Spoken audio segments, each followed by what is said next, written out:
आज हमारे पास हैं स्टीफन आर कवी की वो किताब जिसने दुनिया भर में लाखों लोगों की सोच बदली है, the 7 habits of highly effective people. अब देखिए, हमारे एक लिसनर ने इसके कुछ शुरुआती हिस्से भेजे हैं और वो जानना चाहते थे कि आज भी ये बातें कितनी मायने रखती हैं। बिल्कुल। तो आज हम यही समझने की कोशिश करेंगे कि असरदार मतलब इफेक्टिव होने की असल बुनियाद क्या है। और ये सिर्फ कुछ टिप्स और ट्रिक्स के बारे में नहीं है। नहीं, बिल्कुल नहीं। ये हमारे दुनिया को देखने के नजरिए को ही बदलने के बारे में है। बिल्कुल। कवि का सबसे बड़ा तर्क ही यही है कि सच्ची सफलता बाहर से अंदर की ओर नहीं आती, बल्कि अंदर से बाहर जाती है। हाँ, अंदर से बाहर की ओर जाती है। तो आज की बातचीत में हम उन 2 बुनियादी आइडियाज पर गौर करेंगे जिन्होंने इस किताब को इतना रेवोल्यूशनरी बनाया। अच्छा।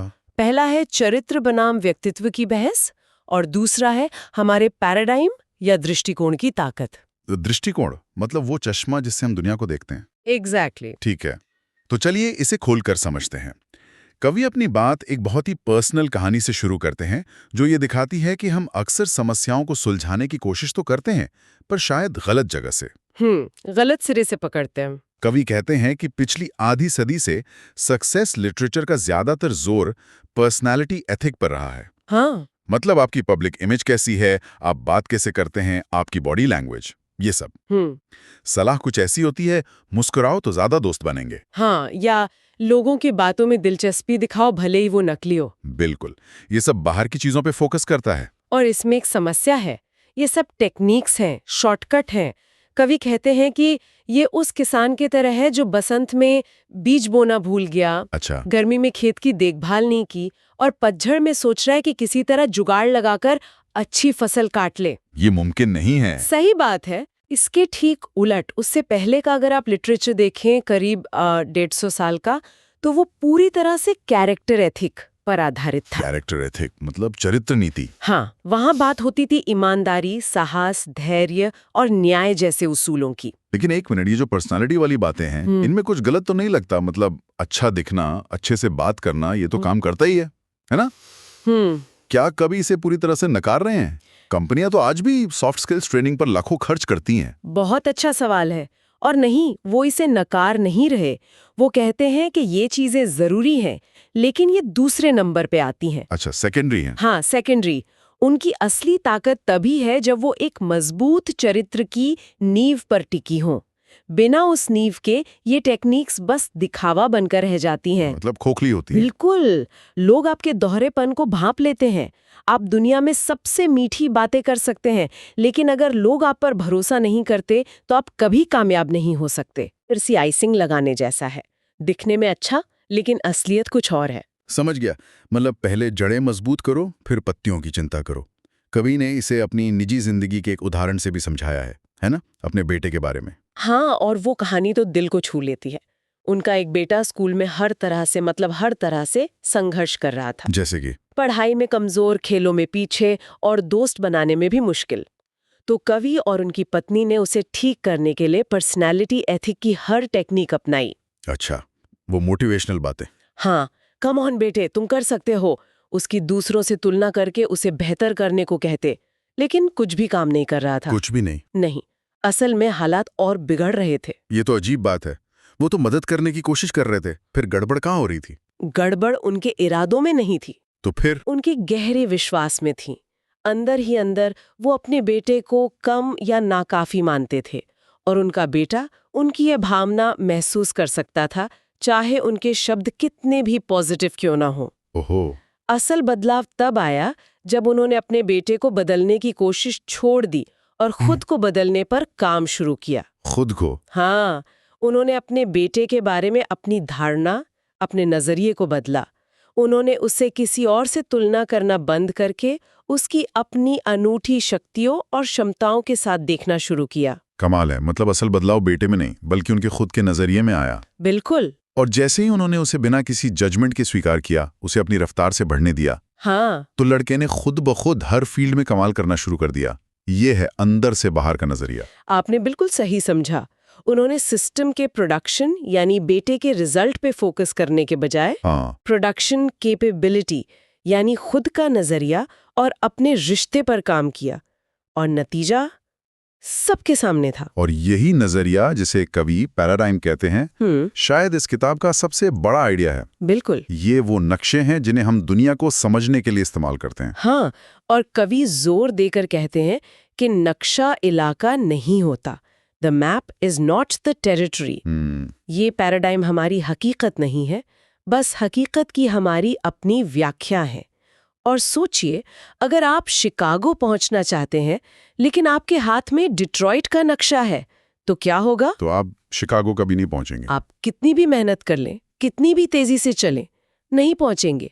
असल में आप और तेजी से गलत जगह पहुंच जाएंगे। ये तो सोशल मीडिया के दौर में और भी सच लगता है। हाँ, हम लोग की जिंदगी के परफेक्ट एडिट किए हुए नक्शे देखते हैं, उनकी छुट्टियों की तस्वीरें, उनकी सफलता की कहानियां, और हम उसे ही हकीकत मान लेते हैं। फिर हम अपनी जिंदगी के असल इलाके को उस नकली नक्शे से मिलाते हैं और दुखी होते हैं। एकदम सही पॉइंट है। और ये इतना शक्तिशाली इसलिए है क्योंकि हम सोचते हैं कि हम दुनिया को ऑब्जेक्टिवली देखते हैं। हाँ, जैसी है वैसी। पर ऐसा नहीं है। हम दुनिया को वैसे देखते हैं जैसे हम खुद हैं। इसका एक क्लासिक उदाहरण वो ऑप्टिकल इल्यूजन वाली तस्वीर है। हाँ, वो जिसमें एक जवान लड़की और एक बूढ़ी औरत होती है। हाँ, वही।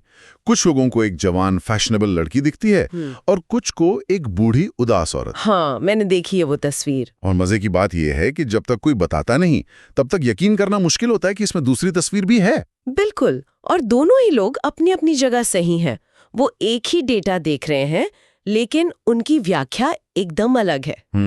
ये दिखाता है कि हमारे अनुभव, हमारी परवरिश, हमारी कंडीशनिंग, ये सब मिलकर हमारा पैराडाइम बनाते हैं और हम उसे ही सच मानकर जीते हैं। कवि ने न्यूयॉर्क सबवे की एक बहुत दमदार कहानी भी बताई है, जो इस आइडिया को और मजबूत करती है। हाँ, वो कहानी तो पैराडाइम शिफ्ट का सबसे बेहतरीन उदाहरण है। कवि बताते हैं कि एक रविवार की सुबह वो सबवे में सफर कर रहे थे। माहौल बिल्कुल शांत था। तभी एक आदमी अपने बच्चों के साथ उस डिब्बे में चढ़ा और बच्चे चढ़ते ही बेकाबू हो गए। अच्छा। वो चिल्ला रहे थे, चीजें फेंक रहे थे, लोगों को तंग कर रहे थे।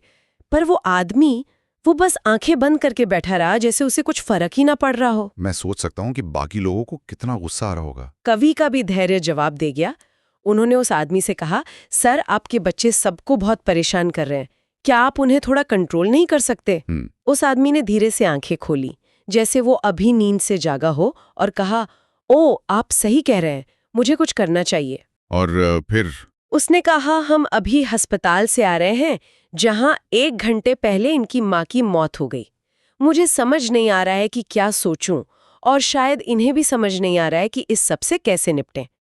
एक पल की खामोशी। ओह, ये सुनते ही तो सब कुछ बदल गया। एक पल में मैं उस गुस्से को सहानुभूति में बदलते हुए महसूस कर सकता हूँ। कभी कहते हैं कि उनका पूरा पैराडाइम शिफ्ट हो गया। अचानक उन्होंने उस आदमी का व्यवहार, बच्चों का शोर, सब कुछ एक अलग ही रोशनी में देखा। उनका गुस्सा गायब हो गया और उसकी जगह करुणा और मदद करने की इच्छा ने ले ली। ये है पैराडाइम शिफ्ट की ताकत। हाँ, वो सबवे वाली कहानी बहुत दमदार है, लेकिन क्या असल जिंदगी में भी हमारा नजरिया इतनी आसानी से बदल सकता है? अच्छा सवाल है। अक्सर तो हम अपने गुस्से या अपनी राय में इतने मजबूत होते हैं कि सामने वाले की कहानी सुनना ही नहीं चाहते। इस रुकावट को कैसे पार किया जाए? यहीं पर कवि का तीसरा बड़ा आइडिया आता है। वो कहते हैं कि इस रुकावट को पार करने का तरीका है सिद्धांतों को अपनी जिंदगी का केंद्र बनाना। सिद्धांतों को? हाँ, अगर आपका केंद्र आपकी भावनाएं या दूसरों की राय है, तो आप हमेशा अस्थिर रहेंगे। लेकिन अगर आपका केंद्र कुछ ठोस, सार्वभौमिक सिद्धांत है, तो आप स्थिर रहते हैं। जैसे? सिद्धांत प्रकाश स्तंभ या लाइट हाउस की तरह है। वो बस वहां है, वो अटल है। मतलब जैसे गुरुत्वाकर्षण का नियम, आप उसे पसंद करें या ना करें, वो काम करेगा ही। बिल्कुल। कवि इसे समझाने के लिए एक नौसैनिक जहाज की कहानी सुनाते हैं। अच्छा। घने कोहरे में एक बड़े युद्धपोत का कप्तान आगे एक रोशनी देखता है जो सीधे टकराव के रास्ते पर थी। कप्तान ने सिग्नल भेजा, अपना रास्ता 20 डिग्री बदलो। जवाब आया, सलाह है कि आप अपना रास्ता 20 डिग्री बदलें। कप्तान का ईगो हर्ट हो गया होगा। हाँ, वो भड़क गया। उसने दोबारा सिग्नल भेजा, मैं एक कैप्टन हूँ, मैं आदेश देता हूँ, अपना रास्ता बदलो। और जवाब? धपोत हूँ, रास्ता 20 डिग्री बदलो वरना। और आखिरी जवाब क्या आया? आखिरी जवाब आया, मैं एक प्रकाश स्तंभ हूँ। आहा, जाहिर है उन्होंने अपना रास्ता बदल दिया। प्रकाश स्तंभों से कौन बहस कर सकता है। बिल्कुल। ये कहानी मजेदार होने के साथ साथ बहुत गहरी बात कहती है। हाँ हम अक्सर सोचते हैं कि हम ही युद्धपोत हैं हाँ, अपनी मर्जी के मालिक, और दुनिया को हमारे हिसाब से चलना चाहिए। और हम सिद्धांतों की हकीकत से टकराकर खुद को ही तोड़ लेते हैं। निष्पक्षता, ईमानदारी, मानवीय गरिमा, सेवा, ये ऐसे सिद्धांत हैं जो हर संस्कृति और हर समय में सच रहे हैं। ये प्राकृतिक नियम है। हाँ, और जब हम अपनी जिंदगी को इन सिद्धांतों पर आधारित करते हैं तो हम एक मजबूत नींव तैयार करते हैं। हमारी सुरक्षा इस बात पर निर्भर नहीं करती कि लोग हमारे बारे में क्या सोचते हैं। हमारा मार्गदर्शन एक अंदरूनी कंपास से होता है। बिल्कुल। और हमारी ताकत इन सिद्धांतों के साथ तालमेल बिठाकर जीने से आती है। ठीक है, तो हमें अपने चरित्र पर काम करना है, अपने पैराडाइम को समझना है और अपनी जिंदगी को सिद्धांतों पर आधारित करना है। ये सब सुनने में बहुत अच्छा लगता है, लेकिन रोजमर्रा की जिंदगी में असरदार होने के लिए इसे लागू कैसे करें? इसके लिए कवि एक आखिरी और बहुत जरूरी कॉन्सेप्ट देते हैं, पीपीसी बैलेंस। PPC balance. हाँ, और इसे वो सोने का अंडा देने वाली हंस की कहानी से समझाते हैं। अच्छा, वो कहानी तो सुनी है। एक किसान को एक हंस मिलता है जो हर रोज सोने का एक अंडा देता है। किसान रातों रात अमीर हो जाता है, लेकिन साथ ही लालची और अधीर भी। वो सोचता है कि रोज एक अंडे का इंतजार क्यों करना। सही, वो एक ही बार में सारे अंडे पाना चाहता है और हंस को काटकर खोल देता है। और अंदर उसे कुछ नहीं मिलता। कुछ नहीं, और वो सोने के अंडे देने वाले हंस को भी हमेशा के लिए खो देता है। इस कहानी में सोने के अंडे हैं पी यानी प्रोडक्शन, जो नतीजे हम चाहते हैं, और हंस है पीसी यानी प्रोडक्शन कैपेबिलिटी, वो संपत्ति या क्षमता जो उन नतीजों को पैदा करती है। ये तो आज की हसल कल्चर की कहानी है। बिल्कुल। सोने के अंडे हमारे क्वार्टरली टारगेट्स हैं, हमारे प्रोजेक्ट्स हैं, हमारा आउटपुट है। और वो हंस वो हमारा स्वास्थ्य है, हमारे रिश्ते हैं, हमारे सीखने की क्षमता है, हमारी मानसिक शांति। हाँ, और हमें लगातार यही सिखाया जाता है कि ज्यादा अंडे पाने के लिए हंस की परवाह मत करो। आपने बिल्कुल नब्ज पकड़ ली, और कुछ समय के लिए ये काम करता भी है।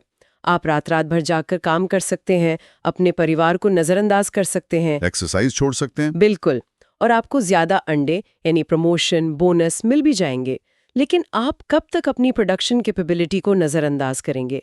आखिरकार वो हंस बीमार पड़ जाएगा। आज की भाषा में हम उसे बर्नआउट कहते हैं। एग्जैक्टली। कवि दशकों पहले ही हमें इस महामारी के बारे में चेतावनी दे रहे थे। मतलब सच्ची प्रभावशीलता सिर्फ बहुत ज्यादा प्रोडक्शन करने में नहीं है, बल्कि प्रोडक्शन और प्रोडक्शन कैपेबिलिटी के बीच एक संतुलन बनाए रखने में है। अगर मेरे पास एक लॉन काटने की मशीन है जो पीसी है, हाँ, और मैं उससे सिर्फ लॉन काटता रहूं जो पी है, लेकिन कभी उसकी सर्विस न कराऊं, तेल न बदलूं, तो एक दिन वो मशीन ही खराब हो जाएगी। बिल्कुल। यही संतुलन प्रभावशीलता का सार है। ये आपके पैसों पर भी लागू होता है। आप कितना खर्च करते हैं पी बनाम कितना बचाते और निवेश करते हैं पीसी। ये आपके रिश्तों पर भी लागू होता है। अच्छा, आप किसी रिश्ते से क्या चाहते हैं पी बनाम आप उस रिश्ते को मजबूत करने के लिए कितना समय और प्यार देते हैं पीसी। सही बात है। अगर आप हमेशा अपने बैंक अकाउंट से निकालते ही रहेंगे और कभी जमा नहीं करेंगे तो एक दिन अकाउंट खाली हो जाएगा।